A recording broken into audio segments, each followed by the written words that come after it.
Hello everyone, कैसे हो आप लोग। स्वागत है आप लोगों का गुरुजी इंजीनियरिंग ड्राइंग में। जो बच्चे डिप्लोमा कर रहे हैं सिविल इंजीनियरिंग से और जो सेकंड ईयर में है इस साल, तो उन्हें हम एक बहुत ही महत्वपूर्ण विषय यूट्यूब पर कवर कराने वाले हैं, कंक्रीट टेक्नोलॉजी। कंक्रीट टेक्नोलॉजी आपका एक बहुत ही महत्वपूर्ण विषय है, जिसमें कंक्रीट के बारे में जो भी मुख्य बातें होती है उन सभी के बारे में यहाँ पर दिया गया है। ठीक है, तो इसमें जैसा कि आप जानते हैं कि कंक्रीट कितनी महत्वपूर्ण है आपके लिए। आपने बहुत सी इमारतें देखी होगी जो कंक्रीट सीमेंट कंक्रीट की बनी हुई है, और बहुत से पुल वगैरह आपने देखे होंगे, यानी कि कंस्ट्रक्शन साइट पर जहां पर आपका बिल्डिंग वर्क हो रखा होता है और जहां पर पुल वर्क होता है और सीसी रोड जहां पर बनती है, तो ऐसी जगह पर आपको कंक्रीट वर्क देखने को मिलता है।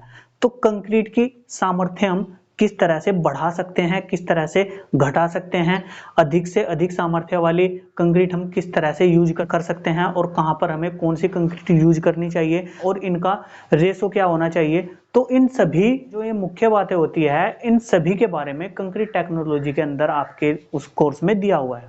तो इससे आप कंक्रीट टेक्नोलॉजी को अच्छी तरह से समझ जाएंगे। अब हम यहाँ पर बात करते हैं कि कंक्रीट टेक्नोलॉजी में हम आप लोगों को क्या क्या पढ़ाने वाले हैं।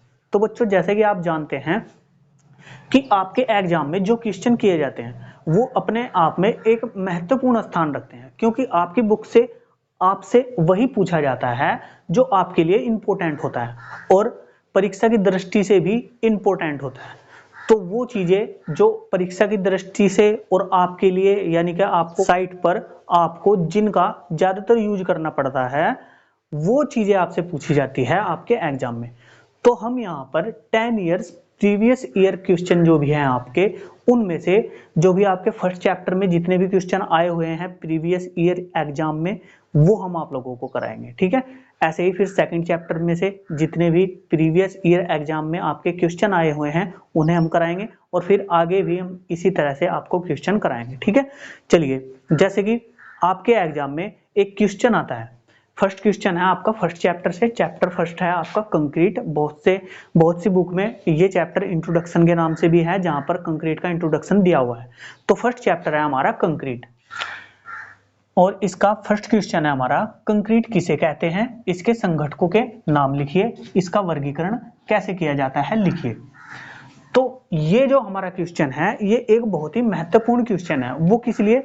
क्योंकि अगर आपका इस चैप्टर से लॉन्ग आंसर टाइप क्वेश्चन आएगा तो वो इसी तरह से आएगा, ये पूरा का पूरा आपसे पूछा जा सकता है। ठीक है, या फिर लॉन्ग आंसर टाइप क्वेश्चन में आपसे ये दो बातें पूछी जा सकती है कि कंक्रीट के संघटकों के नाम लिखिए, इसका वर्गीकरण कैसे किया जाता है, तब भी आपको यही डेफिनेशन उसमें देनी होगी। दूसरा, एक शॉर्ट आंसर टाइप क्वेश्चन आपसे पूछते हैं कि कंक्रीट किसे कहते हैं, यहां तक का क्वेश्चन। ठीक है, तीसरा, कंक्रीट किसे कहते हैं, इसके संघटकों के नाम लिखे, यहां तक का क्वेश्चन भी आपसे पूछा जाता है। नेक्स्ट है जो हमारा, कंक्रीट किसे कहते हैं, इसका वर्गीकरण कीजिए। ठीक है, तो इस तरह से इस क्वेश्चन से ही आपके बहुत सारे क्वेश्चन बन जाते हैं जो कि आपके एग्जाम में ज्यादातर पूछे जाते हैं। ठीक है, आपने अपने previous year exam question paper जो है उन्हें उठाकर देख लीजिए, वहां पर इस तरह से आपको बहुत सारे क्वेश्चन मिलेंगे। ठीक है, चलिए इस क्वेश्चन को करना शुरू करते हैं। सबसे पहले हम बात करेंगे कि कंक्रीट किसे कहते हैं। यहाँ पर मैंने कंक्रीट की डेफिनेशन लिखी हुई है, तो चलिए देखते हैं क्या लिखी हुई है हमने डेफिनेशन। कंक्रीट एक कृत्रिम निर्माण पदार्थ है जो बंधक पदार्थ में कुछ निष्क्रिय पदार्थ व पानी मिलाकर बनाई जाती है। इसे सुगठ्य अवस्था में तख्ताबंदी से वांछित आकार में ढाला जाता है और उपयुक्त समय तक तराई करने से यह पत्थर जैसा कठोर रूप ले लेती है। ठीक है, तो ये डेफिनेशन होती है हमारी कंक्रीट की, लेकिन ये तो हमने ऊपर ऊपर पढ़ ली, बाहर बाहर से हमने ये पढ़ ली, इसमें समझा कुछ नहीं कि हाँ इसमें क्या कह रहे हैं क्या नहीं है। ठीक है, तो हम जो भी क्वेश्चन आप लोगों को कराएंगे यहाँ पर, हम सभी क्वेश्चनों को आपको अच्छी तरह से समझाकर बताएंगे। जैसे कि कंक्रीट, कंक्रीट में इसमें सबसे शुरू में कहा गया है कि कंक्रीट एक कृत्रिम निर्माण पदार्थ है, यानी कि ये प्राकृतिक रूप से नहीं मिलती, ये मानव द्वारा निर्मित होती है। यानी कि मानव जो है, आदमी जो है, इन्हें निर्मित करते हैं, तो ये एक कृत्रिम निर्माण पदार्थ होती है। कृत्रिम निर्माण पदार्थ हमारे वही होते हैं जो मानव द्वारा निर्मित किए जा सके, वो होते हैं हमारे कृत्रिम निर्माण पदार्थ। और जो हमारी कंक्रीट होती है, जैसे कि आपने बहुत सी साइटों पर आपने देखा होगा, या फिर आप गांव के या शहर के बच्चे हैं तो वहां पर भी आपने देखा होगा, जो आपके आसपास में निर्माण कार्य चल रहे हैं तो उसमें कंक्रीट को मानव द्वारा ही तैयार किया जाता है। ठीक है, जो वहां पर वर्कर्स कार्य कर रहे होते हैं, वो जो दिहाड़ी मजदूरी पर लगे हुए होते हैं, वो ही आपकी कंक्रीट को तैयार करते हैं। फिर इसमें आगे कह रहे हैं, जो बंधक पदार्थ में कुछ निष्क्रिय पदार्थ व पानी मिलाकर बनाई जाती है। यानी कि इसमें बंधक पदार्थ होते हैं, निष्क्रिय पदार्थ होते हैं, और उनके मिश्रण को पानी डालकर मिक्स किया जाता है और इस प्रकार हम कंक्रीट को बनाते हैं। ठीक है, और बंधक पदार्थ जो होते हैं आपके, बंधक पदार्थ के रूप में हम बता दें आपको, बंधक पदार्थ के रूप में आपके वे पदार्थ यूज किए जाएंगे जो कंक्रीट में स्थित अवयवों को बांधने का कार्य करते हैं। यानी कि जो बाइंडिंग मटेरियल करते हैं, बाइंडिंग मटेरियल होते हैं, जो बाइंड करने का काम करते हैं, जोड़ने का काम करते हैं अवयवों को, वो होते हैं आपके बंधक पदार्थ। जैसे कि गारा कंक्रीट होती है आपकी, जो आपने निम्न श्रेणी के भवन जब तैयार किए जाते हैं, जब पुराने जमाने में जो भवन तैयार किए जाते थे, जब हम कच्चे मकान बनाते थे तो उसकी नींव जब भरी जाती थी तो उस नींव में गारा कंक्रीट यूज की जाती थी। तो गारा कंक्रीट वो होती है जिसमें गारे का यूज किया जाता है बंधक पदार्थ के रूप में, यानी कि गारे का यूज जो है उसमें बंधक पदार्थ के रूप में किया जाता है। दूसरा होता है चूना, जिसे हम चूना कंक्रीट कहते हैं। अगर बंधक पदार्थ के रूप में चूने का यूज किया जाता है तो वो चूना कंक्रीट कहलाती है, और यदि बंधक पदार्थ के रूप में सीमेंट का यूज किया जाता है तो वो सीमेंट कंक्रीट कहलाती है। ठीक है, तो बंधक पदार्थ भी अपना एक बहुत ही महत्वपूर्ण योगदान रखते हैं कंक्रीट में। जो भी हमारे बंधक पदार्थ होंगे, कंक्रीट भी हमारी उसी नाम से जानी जाएगी, जैसे कि गारा कंक्रीट हो गई, चूना कंक्रीट हो गई और सीमेंट कंक्रीट हो गई। ठीक है, तो बंधक पदार्थ क्या होते हैं ये तो आप समझ गए होंगे। दूसरा है निष्क्रिय पदार्थ। निष्क्रिय पदार्थ वे होते हैं जो अपने आप क्रिया नहीं करते हैं, यानी कि जो अपने आप क्रिया नहीं करते हैं बल्कि किसी सक्रिय पदार्थ के संपर्क में आने के बाद क्रिया करना शुरू करते हैं, वो हमारे निष्क्रिय पदार्थ कहलाते हैं। जैसे कि आपने सीमेंट कंक्रीट में जो आपका सीमेंट है वो तो है बंधक पदार्थ, यानी कि वो एक सक्रिय पदार्थ है, और उसमें जब पानी मिला देते हैं तो पानी भी आपका सक्रिय पदार्थ है। तो कंक्रीट में हमारे दो तो सक्रिय पदार्थ होते हैं और दो होते हैं निष्क्रिय पदार्थ, यानी कि जो महीन मिलावा होता है, जिसे हम रेत बोलते हैं, बालू, सैंड, वो आपका निष्क्रिय पदार्थों की श्रेणी में आता है। और जो आपकी रोड़ी होती है, एग्रीगेट, बजरी जैसे हो गई आपकी, ठीक है, तो वो भी आपकी निष्क्रिय पदार्थों की श्रेणी में आती है। तो निष्क्रिय पदार्थ और बंधक पदार्थ की अच्छी जानकारी आपको मिल गई होगी। ठीक है, तो इसी प्रकार आपको समझ समझ के पढ़ना है, इसी प्रकार से आपको देखना है कि हमें क्वेश्चन में क्या कह रहे हैं, क्योंकि यदि आपके दिमाग में वो सभी बातें आपके सामने रहेगी तो आप किसी भी टॉपिक को अच्छी तरह से समझ सकते हैं। फिर आगे हम देखते हैं, इसमें पानी मिलाकर बनाई जाती है, यानी कि यहाँ तक हम एक बार और देख लेते हैं कि कंक्रीट एक कृत्रिम निर्माण पदार्थ है जो बंधक पदार्थ में कुछ निष्क्रिय पदार्थ व पानी मिलाकर तैयार की जाती है। यहाँ तक की बात आपको समझ में बिल्कुल अच्छी तरह से आ गई होगी। इसे सुघट्य अवस्था में तख्ताबंदी से वांछित आकार में ढाला जा सकता है। तख्ताबंदी आपने देखी होगी बहुत सी संरचनाओं में, जो बल्लियों द्वारा या फिर जो तख्ते होते हैं उनके द्वारा आपने फर्माबंदी देखी होगी। तो उसमें क्या करते हैं, जो आपकी कंक्रीट होती है उसे एक इच्छित आकार में ढालने के लिए, जैसे कि आपको स्लैब बनानी है तो स्लैब के आकार में ढालने के लिए, ये फिर आपको कॉलम बनाना है, राउंडेड कॉलम यानी कि गोलाकार कॉलम अगर आपको बनाना है तो आपको गोल फर्मे यूज करने होते हैं। तो जो वो फर्मे यूज किए जाते हैं वो होती है आपकी तख्ताबंदी, उसे हम फर्माबंदी भी बोलते हैं। ठीक है, तो शटरिंग और ये फर्माबंदी जो है फोम वर्क, ये दो टाइप की होती है। एक तो होती है शटरिंग, एक होती है स्टेजिंग। स्टेजिंग में वो आपकी आती है जो आपकी स्टेजिंग करती है, ये जैसे कि बल्ली हो गई, आप किसी पिंड को सहारने के लिए जो आपकी होती है, जैसे बल्ली खड़ी कर दी गई है तो वो आपकी स्टेजिंग में आती है। और जो शटरिंग होती है, जैसे कि जो कंक्रीट के संपर्क में रहती है, वो आपकी शटरिंग कहलाती है। ठीक है, तो शटरिंग यानी कि तख्ताबंदी से वांछित आकार में ढाला जा सकता है। जो कंक्रीट के संपर्क में रहती है आपकी तख्ताबंदी, तो उससे उसे किसी भी वांछित आकार में ढाला जा सकता है। और कंक्रीट के ढलने का कारण क्या है कि हाँ उसे किसी भी आकार में ढाला जा सकता है, वो है उसकी सुघट्य अवस्था। ये सुघट्य अवस्था एक ऐसी अवस्था है जिससे कंक्रीट को किसी भी आकार में ढाला जा सकता है। ठीक है, ये कंक्रीट टेक्नोलॉजी में एक बहुत ही महत्वपूर्ण स्थान रखती है कि कंक्रीट जो है हमारी, जब हम कार्यस्थल पर कंक्रीट बना रहे हैं तो ये जरूरी है कि उसे हम सुघट्य अवस्था में यूज करें। ठीक है, यानी कि ना तो वो ज्यादा पतली होनी चाहिए कंक्रीट हमारी और ना ही वो ज्यादा गाढ़ी होनी चाहिए। ठीक है, बिल्कुल सुघट्य पेस्ट होना चाहिए, तब हम कंक्रीट को यूज कर सकते हैं। और उसकी सुघट्य अवस्था ही निर्भर करती है कि वो इच्छित आकार में ढाली जा सकती है कि नहीं। ठीक है, अब हम बात करेंगे और उपयुक्त समय तक तराई करने से यह पत्थर जैसा कठोर रूप ले लेती है। ठीक है, यानी कि जब हम इसे वांछित आकार में ढाल लेंगे, उसे फिर हम स्थिर कर लेंगे, उसके बाद फिर उसकी हम तराई करेंगे। और तराई पर ही डिपेंड करती है उसकी सामर्थ्य। जितनी अच्छी तराई होगी उसकी, तो उसकी सामर्थ्य भी उतनी ही अच्छी होगी। ठीक है, तो ये था आपका कंक्रीट के बारे में कि कंक्रीट किसे कहते हैं। आई होप आप लोगों को अच्छी तरह से कंक्रीट के बारे में जानकारी मिल गई होगी। आई होप अब आप लोग कंक्रीट की डेफिनेशन तो बिल्कुल भी नहीं भूलेंगे। ठीक है, चलिए अब हम बात करते हैं टाइप्स ऑफ कंक्रीट, यानी कि कंक्रीट का वर्गीकरण किस तरह से किया जाता है। जैसे कि मैंने आप लोगों को बंधक पदार्थों के बताते हुए बताया कि जो हमारी कंक्रीट होती है वो बंधक पदार्थ पर निर्भर करती है, और इसके जो टाइप्स होते हैं वो भी बंधक पदार्थों के आधार पर ही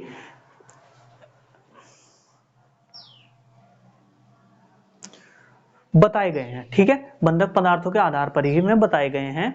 तो चलिए, कंक्रीट को इसके बंधक पदार्थ के नाम से जाना जाता है। इस आधार पर कंक्रीट निम्न प्रकार की होती है, यानी कि कंक्रीट जो होती है हमारी वो बंधक पदार्थों के नाम से ही जानी जाती है, जैसे कि मैंने आप लोगों को पहले भी बता दिया है। फर्स्ट होती है हमारी गारा कंक्रीट, जिसे हम इंग्लिश में मड कंक्रीट बोलते हैं। अब गारा कंक्रीट के बारे में थोड़ा पढ़ लेते हैं। इसमें बंधक पदार्थ मिट्टी गारा होता है। इसमें फर्स्ट है कि हम इसके संघटक देखेंगे कि इसमें हम कौन कौन से इंग्रेडिएंट्स यूज करते हैं, यानी कि जो अवयव होते हैं आपके। ठीक है, गारा कंक्रीट मिट्टी में ईंटों की रोड़ी मिलाकर तैयार की जाती है। ठीक है, आपने बहुत सी जगह पर देखा होगा कि जब आप एक अस्थायी निर्माण कार्य कर रहे हैं, अस्थायी निर्माण कार्य वो होते हैं जो आपके कुछ समय के लिए आपको स्थिर रखने होते हैं। जैसे कि कहीं पर आपको अपना कच्चा मकान बनाना पड़ रहा है, या फिर कहीं पर कोई कच्ची दीवार खड़ी करनी पड़ रही है, तो इस तरह की जो दीवारें होती है उनमें ज्यादातर मसाले के रूप में भी आपने देखा होगा कि मिट्टी गारे का ही यूज करते हैं। और जो नीचे कंक्रीट होती है, कंक्रीट जो डाली जाती है, सबसे पहले तो उसमें ईंटों की रोड़ी बिछाई जाती है जिनका साइज 40 mm तक का होता है। ईंटों के थोड़े छोटे छोटे रोड़े तोड़कर, लगभग 40 mm साइज के रोड़े तोड़कर नीचे नींव में बिछा दिए जाते हैं और फिर उन पर गारा डाल दिया जाता है। तो वो होती है आपकी गारा कंक्रीट। ठीक है, तो गारा कंक्रीट की पहचान हो गई है ना। तो अब गारा कंक्रीट के बारे में देख लेते हैं। और गारा कंक्रीट मिट्टी में ईंटों की रोड़ी मिलाकर तैयार की जाती है। गारे में मृत्तिका तथा बालू का भली प्रकार से मिश्रण होना चाहिए। यानी कि जो गारा कंक्रीट है हमारी, उसमें मृत्तिका को हम इंग्लिश में क्ले बोलते हैं, और या फिर इसे हम चिकनी मिट्टी भी बोल सकते हैं, तथा बालू यानी कि रेत जो होता है का भली प्रकार से मिश्रण होना चाहिए। इसमें घास फूस, जड़ें, कंकर तथा अन्य हानिकारक पदार्थ नहीं होने चाहिए। ये सबसे मेन है गारा कंक्रीट तैयार करते हुए, कि जब आप गारा कंक्रीट तैयार कर रहे हैं उसमें घास फूस नहीं होने चाहिए, जड़ें नहीं होनी चाहिए, कंकर पत्थर वगैरह नहीं होने चाहिए, और अन्य हानिकारक जो पदार्थ होते हैं वो भी आपके गारा कंक्रीट में नहीं होने चाहिए। नहीं तो आपकी जो गारा कंक्रीट है वो खराब हो जाएगी और वो अच्छी तरह से जो उसमें रोड़ी डली हुई है, पत्थर ईंटों की रोड़ी जो डली हुई है उसकी पकड़ नहीं कर पाएगी। या फिर आप गारे की चिनाई अगर कर रहे हैं तो चिनाई में ईंटों की वो पकड़ अच्छी तरह से नहीं कर पाएगी अगर घास फूस मिले हुए हैं आपके गारा कंक्रीट। ठीक है, मर्दा के ढेलों को प्रयोग से पहले अच्छी तरह फोड़ लेना चाहिए।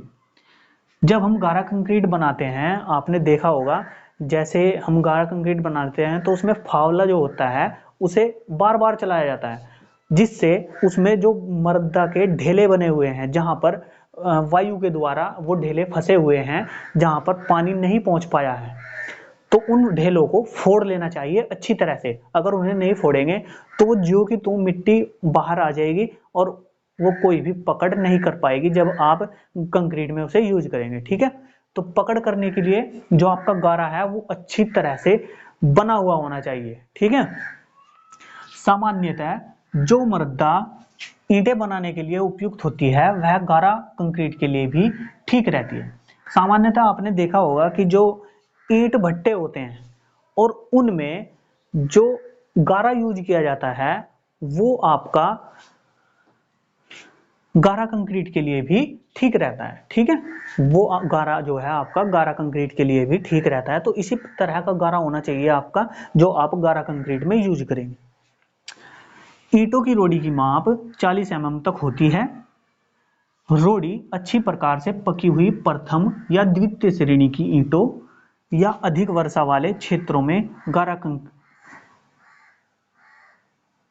या अद्धों को तोड़कर बनाई जाती है। यानी कि जो आपकी रोड़ी होती है गारा कंक्रीट में, जो आपकी रोड़ी एग्रीगेट यूज किया जाता है गारा कंक्रीट में, वो फर्स्ट ग्रेड की जो कंक्रीट होती है, सेकंड ग्रेड की जो कंक्रीट होती है, उनके अद्धों या फिर ईंटों को तोड़कर जो 40 mm के टुकड़े बनाए जाते हैं उनका ज्यादातर यूज करना चाहिए गारा कंक्रीट में।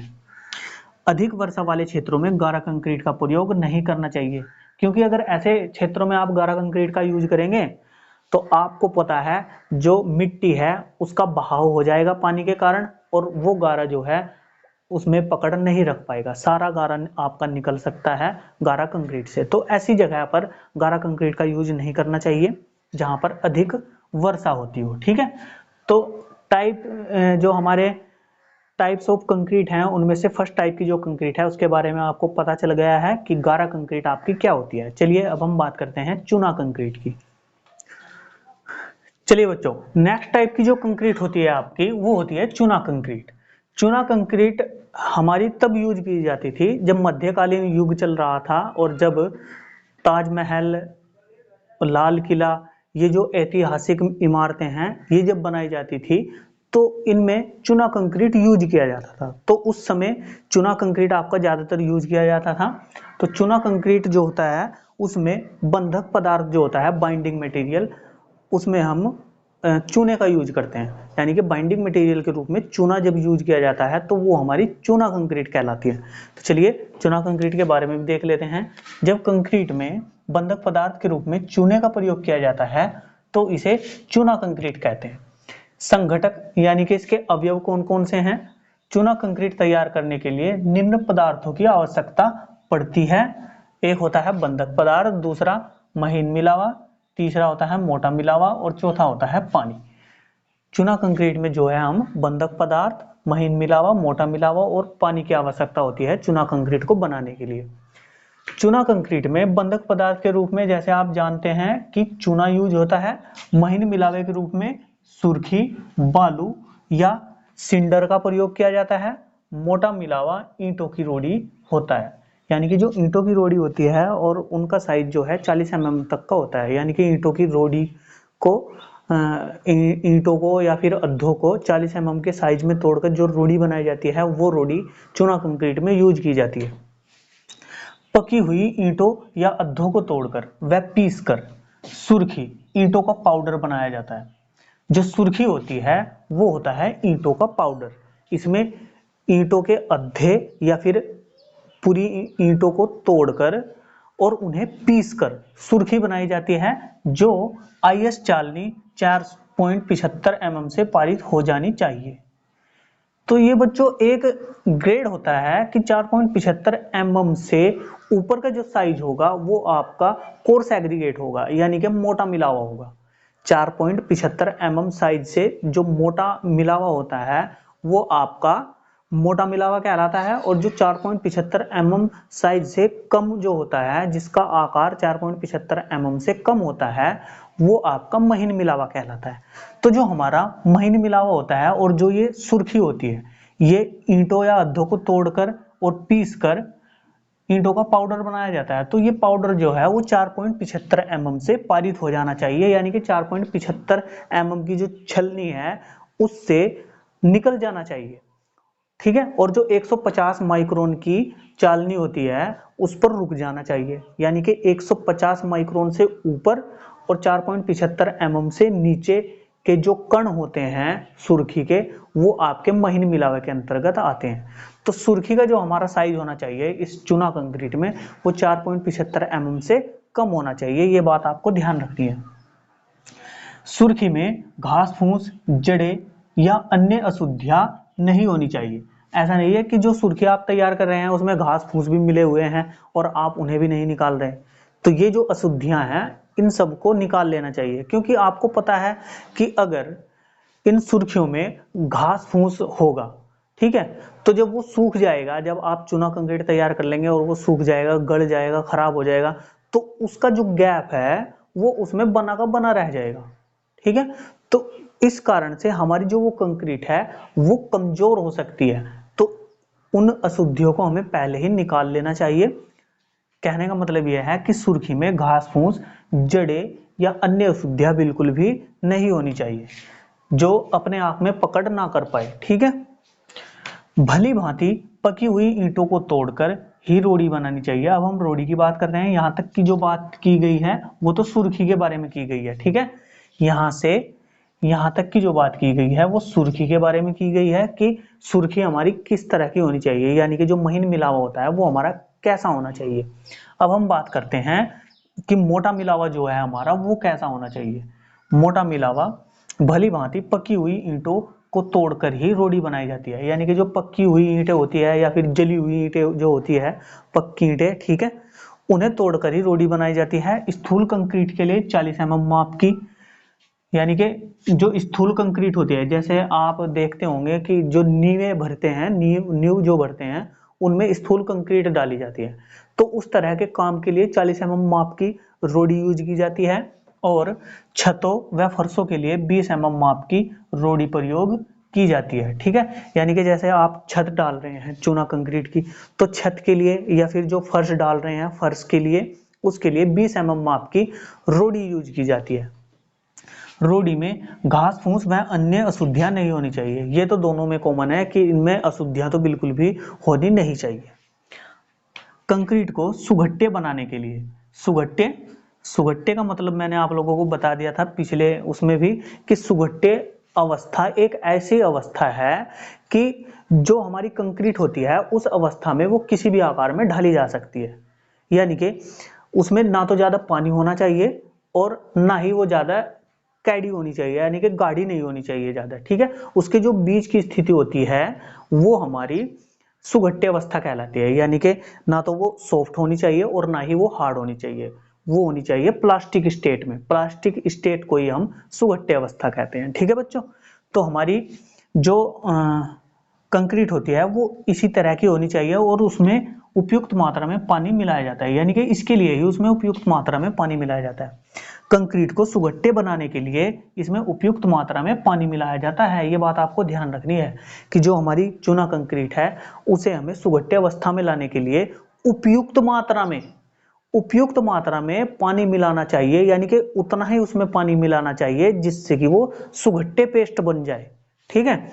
पानी, अब हम पानी की बात करते हैं कि पानी जो है वो साफ तथा अम्ल क्षार तेल रहित होना चाहिए, यानी कि उसमें जो हमारा वो पानी हम यूज कर रहे हैं कंक्रीट में वो साफ होना चाहिए तथा अम्ल क्षार और तेल, ये जो तीनों अशुद्धियां हैं ये उसमें नहीं होनी चाहिए, ठीक है। तो इस तरह का हमारा पानी होना चाहिए। ये थोड़ा ही कि हाँ आपने जिसमें अम्ल क्षार इन सब की ज्यादातर मात्रा होती है, जैसे नाले का पानी हो गया, गंदी नाले का पानी, तो वो आप उसमें यूज नहीं कर सकते हैं। और ये इसमें यहाँ पर लिखा भी हुआ है कि कंक्रीट के लिए नाली का दूषित पानी प्रयोग नहीं करना चाहिए, ठीक है, क्योंकि उसमें अम्ल क्षार और तेल की जो मात्रा है वो ज्यादातर होती है। क्योंकि जो घरों से निकला हुआ वेस्ट होता है उसमें आपको पता है कि आपके किचन से जो भी गंदगी होती है वो सारी की सारी नाली में प्रवाहित कर दी जाती है, और जो बाथरूम का और लैट्रिन बाथरूम का जो भी पानी वगैरह जो होता है वो भी उसमें प्रोवाइड कर दिया जाता है। तो इस तरह का जो पानी होता है, नाले का जो पानी होता है, वो बहुत ही दूषित पानी होता है और उसे आप यदि कंक्रीट बनाने के लिए यूज करेंगे तो आपकी कंक्रीट अच्छी तरह से कारगर नहीं होगी, उसकी स्ट्रेंथ भी बहुत कम होगी और हो सकता है उसमें बहुत से जो अवयव है वो एक दूसरे से बॉन्ड ना कर पाए, यानी कि एक दूसरे को बांध ना पाए। ठीक है, तो इस तरह की जो अशुद्धियां हैं वो पानी के अंदर बिल्कुल भी नहीं होनी चाहिए। पानी हमारा बिल्कुल साफ पानी होना चाहिए जो हम कंक्रीट बनाने के लिए यूज करेंगे। अब हम उपयोग की बात करते हैं। उपयोग, चूना कंक्रीट एक सस्ती व कम सामर्थ्य वाली कंक्रीट है। यानी कि चूना कंक्रीट जो है एक तो सस्ती है और इसकी सामर्थ्य जो है वो अधिक नहीं होती है, इतनी अधिक नहीं होती है जितना कि अब सीमेंट कंक्रीट की सामर्थ्य होती है। इसलिए सीमेंट कंक्रीट की अपेक्षा जो चूना कंक्रीट होती है उसकी सामर्थ्य बहुत कम होती है। इसका उपयोग मुख्यतः दीवारों की नींव, यानी कि जो दीवारें होती है आपकी उनकी नींव में किया जाता है। जो नींव में कंक्रीट डाली जाती है ना, पहले रोडी बिछाई जाती है, उसके ऊपर आप चूना कंक्रीट को डाल सकते हैं। ठीक है, चूना और महीन मिलावे का जो पेस्ट है उसके ऊपर डालकर आप चूना कंक्रीट तैयार कर सकते हैं। यानी कि इसका जो उपयोग है वो दीवारों की नींव में किया जा सकता है। फर्शों के आधार कोट, यानी कि फर्श, जब हम फर्श डाल रहे हैं तो उसका बेस बनाने के लिए चूना कंक्रीट का यूज किया जा सकता है। तथा चपटी छतों पर, यहाँ पर छतें हैं, जो हमारी चपटी छतें होती हैं ना, चपटी छतों पर सीलन रोधन तथा ताप सहस्त्र के रूप में प्रयोग की जा सकती है। चूना कंक्रीट का प्रयोग हम सीलन रोधन के लिए भी यूज कर सकते हैं। आपने देखा होगा कि जो दीवारों की छतें होती है उनके नीचे जो सील रोक रद्दा लगाया जाता है, ठीक है, तो उस सील रोक रद्दे में भी हम चूना कंक्रीट का यूज कर सकते हैं। और ताप सह स्तर के लिए भी हम इसका यूज कर सकते हैं, क्योंकि इसका जो टेम्परेचर रेसिस्टेंट होता है वो भी बहुत अच्छा होता है, इसलिए इसका हम ताप सह स्तर के रूप में भी यूज कर सकते हैं। ठीक है, तो ये सब डाटा था आपका चूना कंक्रीट के लिए। आई होप आपको अच्छी तरह से अब ये टॉपिक भी अच्छी तरह से याद हो जाएगा कि चूना कंक्रीट में हमें क्या चाहिए होता है और चूना कंक्रीट किस तरह से तैयार की जाती है। ठीक है, तो चलिए अब हम सीमेंट कंक्रीट के बारे में बात करेंगे, जो कि इसका लास्ट टॉपिक है इस क्वेश्चन का। ठीक है, नेक्स्ट टाइप की कंक्रीट है हमारी सीमेंट कंक्रीट। बच्चों, जब सीमेंट कंक्रीट हम बनाते हैं तो जब हम बंधक पदार्थ के रूप में सीमेंट का यूज करते हैं, सीमेंट से आप भली भांति परिचित होंगे, आप सभी को पता है कि सीमेंट क्या होता है। जब हम बाइंडिंग मटेरियल के रूप में सीमेंट का यूज करते हैं तो वो कंक्रीट हमारी सीमेंट कंक्रीट कहलाती है। ठीक है, और सीमेंट कंक्रीट के जो संघटक होते हैं वो होते हैं, पहला होता है बंधक पदार्थ जिसमें हम सीमेंट का यूज करते हैं। दूसरा होता है महीन मिलावा जिसमें हम बालू या फिर सैंड का यूज करते हैं।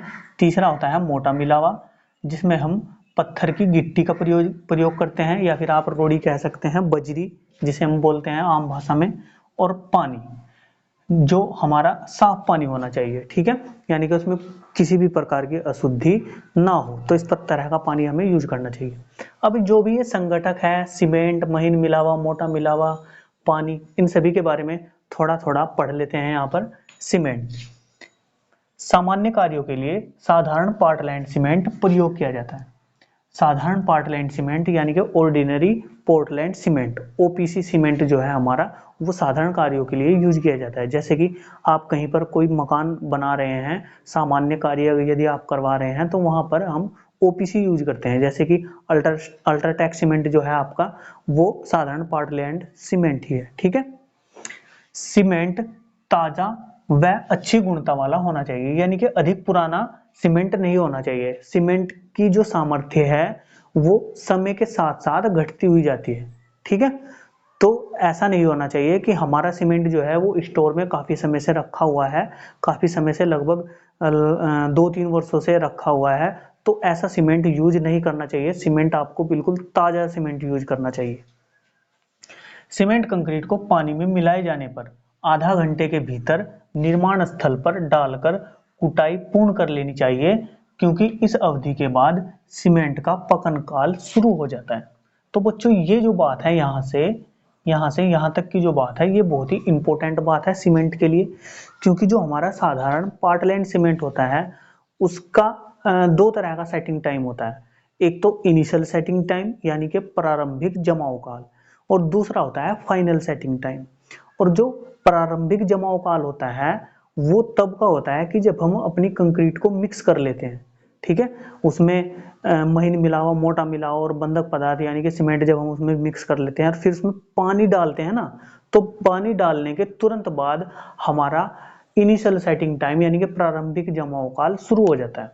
तो उस प्रारंभिक जमाव काल में हमें आधे घंटे के भीतर भीतर अपनी जो कंक्रीट है वो निर्माण स्थल पर जहां हमें डालना है वहां डाल लेनी चाहिए, ठीक है, क्योंकि आधे घंटे के बाद जो उसका फाइनल सेटिंग टाइम है वो शुरू हो जाता है। और फाइनल सेटिंग टाइम हमारा जो ये सीमेंट होता है इसका फाइनल सेटिंग टाइम होता है आधे घंटे से 10 घंटे के बीच का, यानी कि 10 घंटे में वो इतनी सेट हो जाएगी कि आप उसे इधर उधर नहीं कर सकते हैं, ठीक है, यानी कि उसे उसकी स्थिति से हटा नहीं सकते हैं। तो वो होता है हमारा फाइनल सेटिंग टाइम। और जो फर्स्ट इनिशियल सेटिंग टाइम होता है वो होता है हमारा आधे घंटे का, ठीक है। तो आधे घंटे के भीतर आपको ये करना होता है कि आपको अपनी कंक्रीट अपने निर्माण स्थल पर डाल लेनी चाहिए और उसकी कुटाई पूर्ण कर लेनी चाहिए, ठीक है, क्योंकि कुटाई करने से ही उसके बीच में जो खाली स्थान बचे हुए हैं ना, कुटाई करने से ही वो पास में आ जाएंगे, ठीक है। तो कुटाई करना बहुत ही ज्यादा जरूरी है, क्योंकि इस अवधि के बाद सीमेंट का पकन काल शुरू हो जाता है, यानी कि फाइनल सेटिंग शुरू हो जाती है उस टाइम पर उसकी। अब हम बात करते हैं बालू की, यानी कि जो सैंड होता है वो किस तरह का यूज किया जाता है। महीन मिलावे के रूप में बालू का प्रयोग किया जाता है, ठीक है, यानी कि फाइन एग्रीगेट में आप सैंड का यूज करते हैं। बालू मोटे मिलावे की रिक्तियों में भरकर कंक्रीट को सघन बनाता है। तो बच्चों यहाँ तक की बात भी इंपॉर्टेंट है, आपको पता है कि जो आपका कोर्स एग्रीगेट होता है यानी कि मोटा मिलावा उसका साइज होता है 4.75 mm से 75 mm तक का। कितना होता है? 4.75 mm से 75 mm तक का, ठीक है, तो बहुत बड़ा साइज होता है। तो जो मोटा मिलावा होता है, आप जब मोटे मिलावा को रखोगे, ऐसे रखे हुए होंगे मोटे मिलावा, ठीक है, ऐसे ऐसे ऐसे, ठीक है। तो कहने का मतलब ये है कि जब कहीं पर मोटा मिलावा पड़ा हुआ होता है तो उनके बीच में छोटे छोटे रिक्त स्थान होते हैं। तो कहने का मतलब ये है कि इनके बीच में जो ये खाली जगह है, ये गैप जो होता है, इसमें हमारा महीन मिलावा घुस जाता है और ये जो है एक दूसरे के अधिक नजदीक हो जाते हैं, ठीक है। तो इस तरह से जो हमारा पिंड होता है वो अधिक सघन बन जाता है। तो यानी कि बालू मोटे मिलावे की युक्तियों में भरकर कंक्रीट को सघन बना देता है, कंक्रीट की उत्पादन लागत घटाता है, यानी कि इसकी जो लागत है उसे थोड़ा कम करता है, क्योंकि आपको पता है जो बालू होता है हमारा वो बहुत सस्ता होता है। बालू साफ, सूखा व मोटे कणों वाला होना चाहिए और इसमें अन्य अशुद्धियां बिल्कुल भी नहीं होनी चाहिए, ठीक है। बालू साफ सुथरा होना चाहिए, ऐसा नहीं है कि बालू आपको गंदा अगर दिखाई दे रहा है, ठीक है, आपको अगर बालू गंदा दिखाई दे रहा है तो उस पर आप पानी चलाकर उसे साफ कर सकते हैं, ठीक है। तो इस तरह का बालू होना चाहिए आपका, बिल्कुल साफ बालू। बालू सूखी नदियों की तली से अथवा गड्ढों से खोदकर निकाला जाता है, जैसे कि आप देख सकते हैं कि जब नदियां सूख जाती है तो उनकी तली में जो बालू इकट्ठा हुआ होता है, आपने बहुत सी नदियों के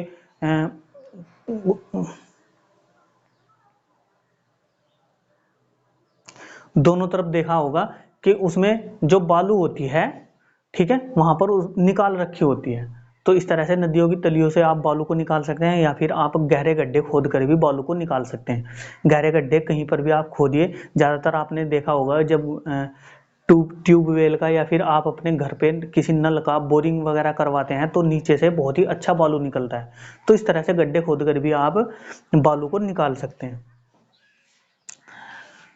जिन क्षेत्रों में बदरपुर उपलब्ध है, कंक्रीट के लिए इसका उपयोग किया जा सकता है, यानी कि बहुत से ऐसे क्षेत्र हैं जहां पर बदरपुर मिलता है। बदरपुर वो होता है हमारा, ये बदरपुर जो होता है वो स्टोन का पाउडर होता है, पत्थर का चूरा जो होता है, ठीक है, उसे ही हम बदरपुर कहते हैं। तो बहुत से क्षेत्र हैं ऐसे जहां पर बदरपुर पाया जाता है, तो वहां पर उस बदरपुर का भी हम सीमेंट कंक्रीट के लिए यूज कर सकते हैं। अब हम बात करेंगे गिट्टी की, कि जो आपकी गिट्टी है वो किस तरह की होनी चाहिए। सीमेंट कंक्रीट में मोटे मिलावे के रूप में अधिकतर पत्थर की गिट्टी प्रयोग की जाती है, यानी कि पत्थर के जो छोटे छोटे टुकड़े होते हैं 10 mm 20 mm या फिर 40 mm तक के जो पत्थर होते हैं, पत्थरों की जो गिट्टी होती है उसे हम मोटे मिलावे के रूप में यूज कर सकते हैं। गिट्टी ग्रेनाइट, बलुआ पत्थर, बेसाल्ट व ट्रेप आदि कठोर पत्थरों को तोड़कर बनाई जाती है। मोटा मिलावा 4.75 mm से 75 mm माप तक का प्रयोग किया जाता है, यानी कि मोटे मिलावे का जो साइज है हमारा वो 4.75 mm से 75 mm तक का प्रयोग किया जाता है। सामान्य कंक्रीट कार्यों के लिए 40 mm या 20 mm माप की गिट्टी प्रयोग की जाती है। ठीक है बच्चों, ये बात आपको ध्यान रखनी है। अब हम बात करेंगे जल की। कंक्रीट को सुगट्टे बनाने के लिए पानी का प्रयोग किया जाता है। जब आप सीमेंट कंक्रीट बनाते हैं तो कंक्रीट जो हमारी कंक्रीट होती है उसे सुगट्टे बनाने के लिए, जिससे कि हम उसे किसी भी आकार में ढाल सकें। अगर हम कोई कॉलम बना रहे हैं तो कॉलम के आकार में ढाल सकें, या फिर अगर हम छत बना रहे हैं तो छत के आकार में ढाल सकें। जिस तरह से भी हम उसे फर्माबंदी देंगे तो कंक्रीट उसी रूप में ढल जाएगी। तो कंक्रीट का एक ऐसा गुण होता है, सुगट्टे अवस्था जो है कंक्रीट का एक ऐसा गुण होता है जिससे हम उसे किसी भी आकार में ढाल सकते हैं। तो ये जरूर होना चाहिए कि उसमें पानी उतनी ही मात्रा में उपयोग किया जाए जिससे कि उसका सुगट्टे पेस्ट बन जाए। ऐसा नहीं है कि आप उसमें पानी डालते ही जाएं और जो है आपकी कंक्रीट बहने की अवस्था में आ जाए। ठीक है, तो ऐसा नहीं होना चाहिए। उसमें पानी आपको इतना ही डालना है जिससे कि वो ना तो ज्यादा गाढ़ी हो और ना ही ज्यादा कठोर हो। ठीक है, तो चलिए अब आप समझ गए होंगे कि हम मड कंक्रीट किसे कहते हैं, लाइम कंक्रीट किसे कहते हैं और सीमेंट कंक्रीट किसे कहते हैं। तो बच्चों, यदि आपको आज का हमारा ये वीडियो पसंद आया हो तो इसे लाइक करना बिल्कुल भी मत भूलिएगा, क्योंकि आप लोगों का फीडबैक देख करके ही हमें पता चलेगा कि हम आप लोगों को अच्छा पढ़ा रहे हैं या नहीं पढ़ा रहे हैं। ठीक है, यदि आपको हमारा लेक्चर पसंद आया हो तो इसे ज़्यादा से ज़्यादा लाइक कीजिए, शेयर कीजिए और हमारे चैनल को सब्सक्राइब करना बिल्कुल भी मत भूलिएगा। चलिए मिलते हैं नेक्स्ट लेक्चर में।